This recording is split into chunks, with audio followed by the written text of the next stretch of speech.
সাইয়েদনা আদম আলাইহিস সালাম ভুল করলেন, দুনিয়ায় এসে শত শত বছর কাঁদলেন, কিন্তু ক্ষমা হয় না।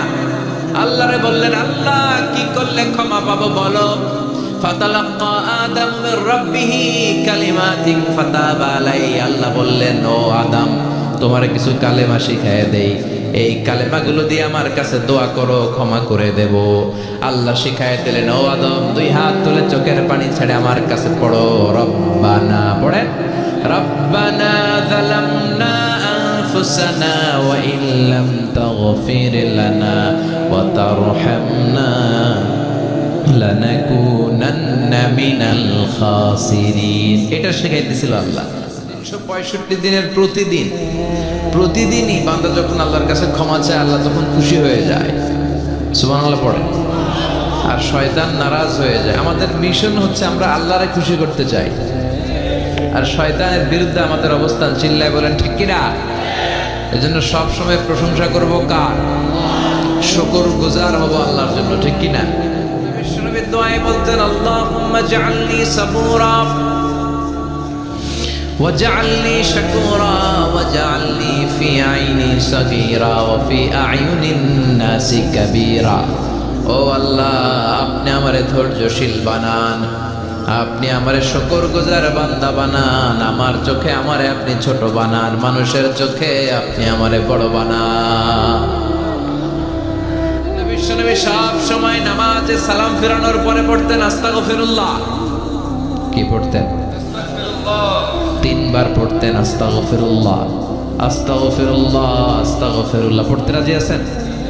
ইস্তিগফারের অনেকগুলো আলফাজ আছে, সবচেয়ে ছোট ইস্তিগফার হচ্ছে এটা, আস্তাগফিরুল্লাহ, আস্তাগফিরুল্লাহ। আরো আছে, আস্তাগফিরুল্লাহ আল্লাযী লা ইলাহা ইল্লা হুয়াল হাইয়ুল কাইয়্যুম ওয়া আতুবু ইলাইহি। বিশ্বনবী বলেন, এই ইস্তিগফারটা যদি কেউ পড়ে, আত-তাওয়াল্লি মিন ইয়াউমিজ যাহফ, যুদ্ধের ময়দান থেকে পালিয়ে আসা কবিরা গুনাহ। কি গুনাহ? কাফেরদের সাথে যুদ্ধ। আমি তাগড়া যুবক, তলোয়ার নিয়ে নেমেছি, আমার দেহের এক ফোঁটা রক্ত থাকা পর্যন্ত আমি যুদ্ধ চালিয়ে যাব, আমি ফিরে আসতে পারবো না। আইনটা কার? ফিরে আসলে কবিরা গুনাহ। বিশ্বনবী বলেন, যুদ্ধের ময়দান থেকে ফিরে এসেছে এরকম কবিরা গুনাহ অবলম্বনকারীও যদি আস্তাগফিরুল্লাহ আল্লাযী লা ইলাহা ইল্লা হুয়াল হাইয়ুল কাইয়্যুম ওয়া আতুবু ইলাইহি পড়ে, ওই কবিরা গুনাহকারীকেও ক্ষমা করে দিবে কে? পড়তে রাজি আছেন তো? বিশ্বনবী বলেন, মান লাজিমাল ইস্তিগফার জাআলাল্লাহু লাহু মিন কুল্লি দিকিন মাখরাজা।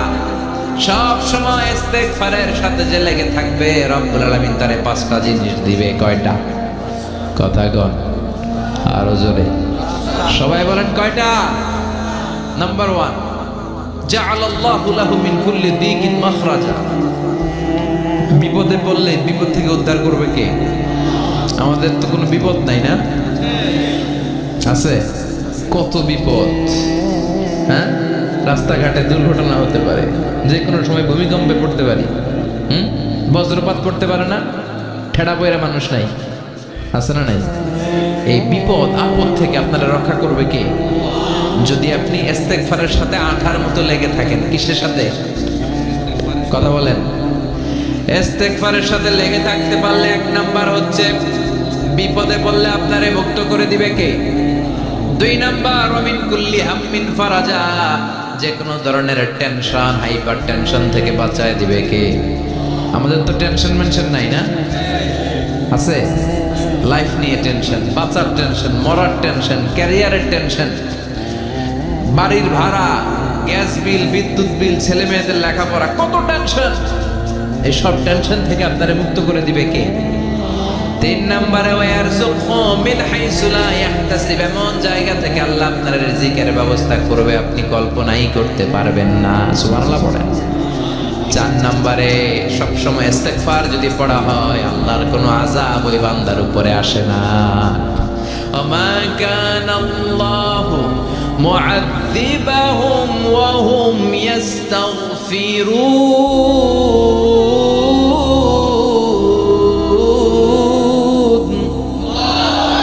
যতক্ষণ আমার বান্দা আমার কাছে ইস্তিগফার পড়তে থাকে, আমার কোনো আযাব বান্দারে পাবে না। যতক্ষণ ইস্তিগফার পড়বেন, আল্লাহর কোনো আযাব আপনার উপর আসবে না। 4টা গেল। 5 নাম্বার, বারবার ইস্তিগফার করলে রফিক ভাই, আল্লাহ আপনার মুস্তাজাবুদ দাওয়া বানাবে। দোয়া করা মাত্র কবুল করে নিবে কে? মুস্তাজাবুদ দাওয়া বুঝেন তো, মানে যিনি হাত তুলতে দেরি কবুল হতে দেরি হয় না। যেদিন প্রভাতে পশ্চিম দিক থেকে সূর্য উঠবে ওই দিন থেকে তওবার দরজাটারে বন্ধ করে দিবে কে? তার আগ মুহূর্ত পর্যন্ত জীবনে যত গুনাহ করেছি, অন্যায় করেছি, চোখের পানি ছেড়ে ক্ষমা চাইলে ক্ষমা করবে কে?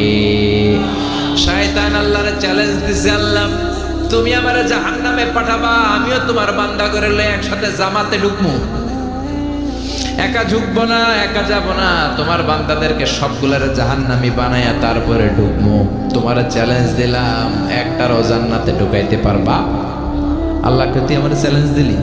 আমি তো সব রাজার বড় রাজা, মহারাজা, আমার চ্যালেঞ্জ দেশ, এত সাহস পাইলি কই? তুই আজীবন ওয়াসওয়াসা দিয়ে পাপ কাজ করাবি, একদিন তাফসীর মাহফিলে এসে আমার বান্দা ক্ষমা চাবে, আমি মাফ করে দেবো, তুই কি করবি?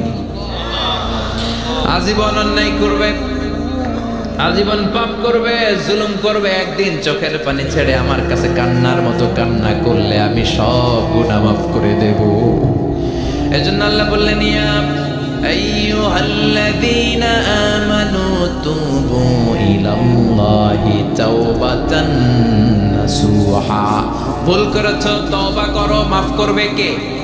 সাইয়েদনা আদম আলাইহিস সালাম ভুল করলেন, দুনিয়ায় এসে শত শত বছর কাঁদলেন, কিন্তু ক্ষমা হয় না। আল্লাহরে বললেন, আল্লাহ কি করলে ক্ষমা পাবো বলো? ফাতালাক্কা আদম মির রাব্বিহি কালিমাতিন ফাতাবা আলাইহি। আল্লাহ বললেন, ও আদম, তোমারে কিছু কালেমা শিখায় দেই, এই কালেমাগুলো দিয়ে আমার কাছে দোয়া করো, ক্ষমা করে দেব। আল্লাহ শিখায় দিলেন, ও আদম, দুই হাত তুলে চোখের পানি ছেড়ে আমার কাছে পড়ো, রব্বানা, পড়েন, রব্বানা যালামনা আনফুসানা ওয়া ইল্লাম তাগফির লানা ওয়া তারহামনা লানাকুনান্না মিনাল খাসিরিন। এটা শিখাই দিয়েছিল আল্লাহ। আল্লাহ, আমি জুলুম করেছি, অন্যায় করেছি, ভুল করেছি, পাপ করেছি, তুমি যদি ক্ষমা না করো, ক্ষমা করার কেউ নাই, ঠিক কি না? আমরাও পাপ করলে এই দোয়াটা পড়ার দরকার আছে না নাই? পাঁচটা শর্ত সাপেক্ষে আমাদের তওবা কবুল করবে কে? তওবা কবুল হওয়ার কিছু শর্ত আছে, পাঁচটা। কয়টা? চিৎকার মেরে বলতে হবে, তওবা কবুল হওয়ার শর্ত কয়টা? এক নম্বরে হচ্ছে আল ইকরা, acknowledgement. You have to give the acknowledgement that you are the greatest sinner on earth. আপনাকে ঘোষণা দিতে হবে যে আপনি পৃথিবীর সবচেয়ে বড় পাপী। এক নম্বর শর্ত, আপনি বলেন যে আল্লাহ, আমার চেয়ে বড় পাপী নাই, আকাশের নিচে জমিনের উপরে আমি সবচেয়ে বড় পাপী, এমন কোনো পাপ নাই যেটা আমি করি নাই, ঠিক কিনা? দুই নম্বরে আন-নাদাম, নাদাম মানে repentance. You have to be repentant for what you have done. আপনাকে অনুতপ্ত হতে হবে, চোখের পানি ছাড়তে হবে। আল্লাহ, আমি লজ্জিত, আল্লাহ আমি নাদান, আমি পিশাচ, আমারে মাফ করে দাও। তার মানে স্বীকার গেলেন কি অন্যায় করেছেন। দুই নম্বরে আপনি অনুতপ্ত হলেন। তিন নম্বরে স্টপ, যেই পাপ করতেছিলেন ওইটা থামান। Stop what you have done, যেটা করতেছিলেন আগে থামান। আপনি সুদ খাইছেন, অনুশোচনা আসলো, মাফও চাইতেছেন, আবার সুদও খাইতেছেন, হবে? থামেন, স্টপ।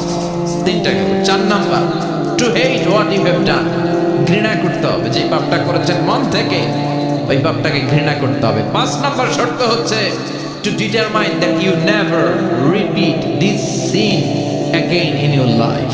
আল্লাহরে ওয়াদা দেন, কমিটমেন্ট দেন যে আল্লাহ, আমার জীবনে পারতপক্ষে এই পাপ জীবনেও করবো না। চিৎকার করে বলেন, ঠিক কিনা? এই পাঁচটা শর্তের আলোকে তওবা করলে জীবনের সব গুনাহ মাফ করে দিবে কে? এজন্য আল্লাহ বললেন, ইয়া আইয়ুহাল্লাযীনা